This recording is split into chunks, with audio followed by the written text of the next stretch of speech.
The film begins with a journalist writing about the terrible events of the war in her diary. She keeps her name a secret and is called Anonyma. As she writes, the story moves back to 1945, near the end of World War II. The Soviet Union is attacking Berlin, only 45 miles away, to take over the city. On that day, Anonyma says goodbye to her husband, who is a high-ranking Nazi officer. After he leaves, she meets her wealthy friends at a party. They talk about the war, believing Germany will still win, even though danger is near. Suddenly, a loud explosion interrupts them, and they run for safety. The scene shows the destruction of Nazi Germany, with buildings destroyed by bombing. Anonyma and other frightened people hide in an underground bunker. The bunker is full of women, children, and older people, all trying to escape the bombings. Anonyma sees familiar faces, including nobles who have lost loved ones in the war. Everyone is scared. In one corner, a woman struggles to breathe after being exposed to chemicals. Watching this, Anonyma realizes how much the war has hurt everyone. She drinks some water and decides to write down everything for her husband, who is far away. Later, during a short break in the fighting, Soviet soldiers take over the streets looking for Germans. They tell German soldiers to give up, but the Nazis refuse and fight back. From windows and balconies, they shoot at the Soviet troops, killing some. But the Soviets are too strong and win quickly. A Soviet officer, Major Andrei Rybkin, is told to stop advancing toward the Reichstag. In the confusion, a Soviet soldier finds the civilians hiding in the bunker. Anonyma, who speaks many languages, tries to distract the soldier by talking in Russian, but it doesn't work. The soldiers force the women out of hiding. Anonyma steps outside and sees the streets filled with celebrating Soviet soldiers. The women face taunts and rude looks from the Soviet soldiers, making them feel very scared. Anonyma runs back to the bunker and sees a young girl from Silesia being hurt. Secretly, she gives the girl keys to her old penthouse and tells her to escape. Soon after, Anonyma sees another terrible scene. A Soviet soldier is pulling a German woman into an empty room. Anonyma tries to help by distracting the soldier, and the woman runs away. Now alone with the soldier, Anonyma stays calm. She tricks him into entering a dark room, locks him inside, and escapes. Still shaken, Anonyma goes to Major Andrei and begs him to stop the abuse. He dismisses her coldly, saying his soldiers are clean and healthy and can do whatever they want. Feeling hopeless, she returns to the bunker but is grabbed by another soldier. This time she cannot get away. Later, Anonyma finds safety with a kind German widow who lets her stay in an apartment filled with other survivors. While talking, one woman warns that the Soviets plan to kill all the Germans. Their conversation is interrupted when Soviet soldiers burst into the building to take the women. Chaos follows as people try to escape. But Anonyma, too tired and hopeless, stays still. The soldiers find her and abuse her along with the other women. This abuse becomes a daily nightmare for Anonyma and the others.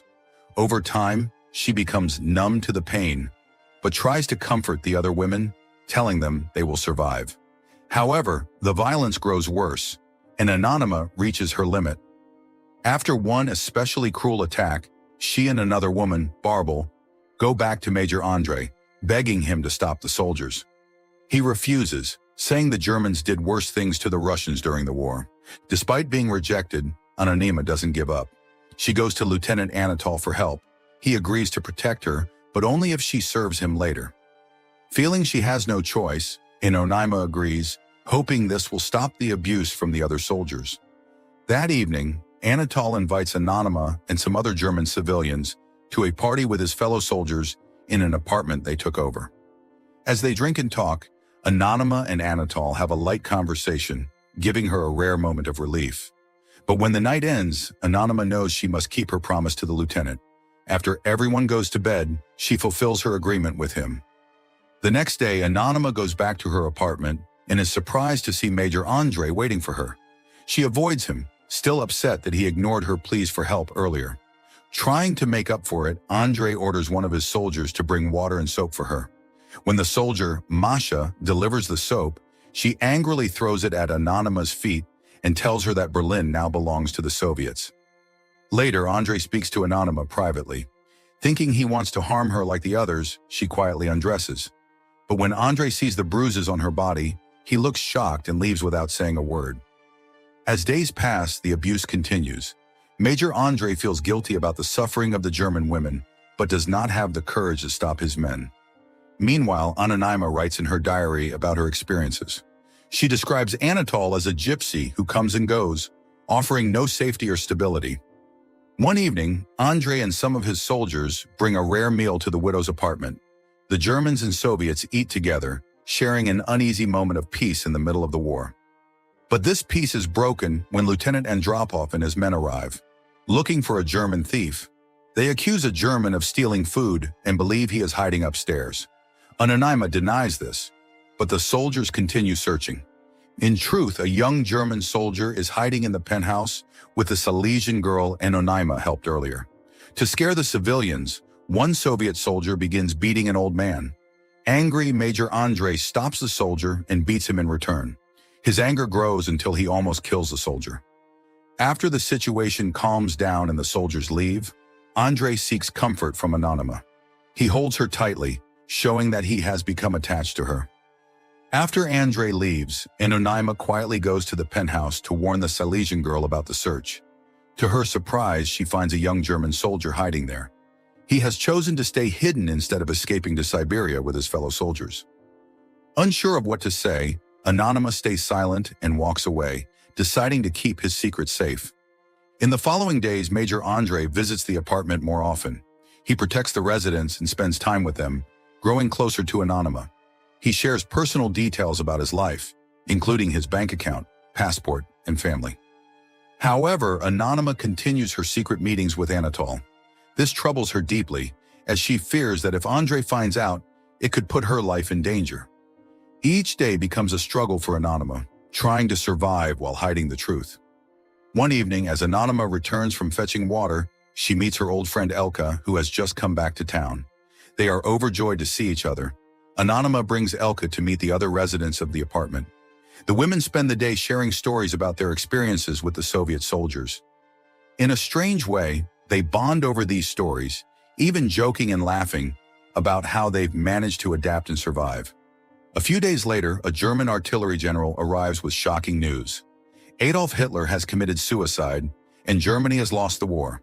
He orders all remaining German soldiers to surrender, admitting that fighting further is pointless. For the Soviet soldiers, this news brings great joy. They celebrate in the streets, singing their national anthem and rejoicing in their victory. The Soviet soldiers who often visit the apartment return, bringing food and gifts to celebrate. Major Andre plays a soft melody on the piano, filling the room with a rare moment of calm. Later, he goes to Anonyma's room to speak privately. During this quiet moment, Andre confesses his feelings for her. He asks her to go with him to Russia and start a new life together. Anonyma is touched, but does not give him an answer right away. Meanwhile, a drunken Soviet soldier goes to the penthouse and tries to attack the Silesian girl. The young German soldier hiding there tries to protect her and fires a shot, but he misses. The Soviet soldier fights back and throws the German soldier from the top floor, killing him. The noise draws everyone in the building to the stairway, where they see the tragic scene. The Silesian girl, in anger and defiance, shouts her loyalty to Hitler. The Soviets immediately execute her. The soldiers, now on edge, demand to know who owns the penthouse. Anonyma steps forward and admits that the penthouse belongs to her. Lieutenant Andropov demands that Major Andre punish her, but Andre refuses, even when Andropov threatens to report him. It's clear that Andre is willing to risk everything to protect her. Despite the recent violence, the soldiers continue celebrating Germany's defeat. Major Andre, however, becomes more upset with everything happening. Later, he finds Anonyma in her room with Anatole. To her surprise, Andre doesn't get angry. He calmly tells Anatole to leave. Afterward, Andre asks everyone to gather in the living room to celebrate Hitler's death with drinks, songs, and dancing. Despite the tension, the group begins to relax, and even the civilians join in the celebration. When the party ends, Andre speaks to Anonyma privately again. He asks her to come to Russia with him to start a new life, but Anonyma declines, reminding him that she still has a husband who might come back. Hurt, Andre prepares to leave, but Anonyma stops him. In a tender moment, she kisses him. They spend the night together, showing that her feelings for Andre have grown stronger despite the difficult situation. The next day, Anonyma visits her neighbor Ilse Hawk and discovers a tragic scene. Ilse's husband has taken his own life, unable to cope with Germany's defeat. Anonyma tries to comfort Ilse, but her grief is too deep and she remains distant. Feeling overwhelmed, Anonyma decides to look for Major Andre. She rides through the ruined streets on a bicycle, but cannot find him. Saddened, she returns home and is shocked to see Lieutenant Andropov there with her husband, Gerd. Andropov hands her a note from Andre, explaining that he has been sent to another location because of the incident with the soldier. After Andropov leaves, Gerd confronts Anonyma, angry and hurt. She tries to explain what happened and gives him her diary, asking him to read about the suffering she endured since the Soviets came to Berlin. She hopes he will understand her choices for survival, but Gerd refuses and calls her a disgusting woman before turning away, filled with disappointment. Determined to see Andre one last time, Anonyma goes to the military camp. She finds him and feels sad about his departure. She thanks him for protecting her and treating her with respect when others didn't. They hold hands briefly, silently expressing their emotions. They wish each other well, knowing they may never meet again. When Anonyma returns home, she finds Gerd destroying the apartment in anger. She stands silently, watching the man she once loved break everything. She doesn't stop him, knowing there are no words to fix their broken relationship. A few days later, Gerd leaves without saying anything, disappearing from her life. Anonyma doesn't know where he went or if he will ever return. In the final scene, it is revealed that Anonyma's diary was published in Germany in 1959. However, many people rejected it, calling it shameful for German women. This upset the author so much that she refused to let it be printed again during her lifetime. To this day, Anonyma's true identity remains a mystery, leaving only the painful truth of her story behind. If you want interesting movie recaps, like, share, and subscribe to follow us for more movie recaps.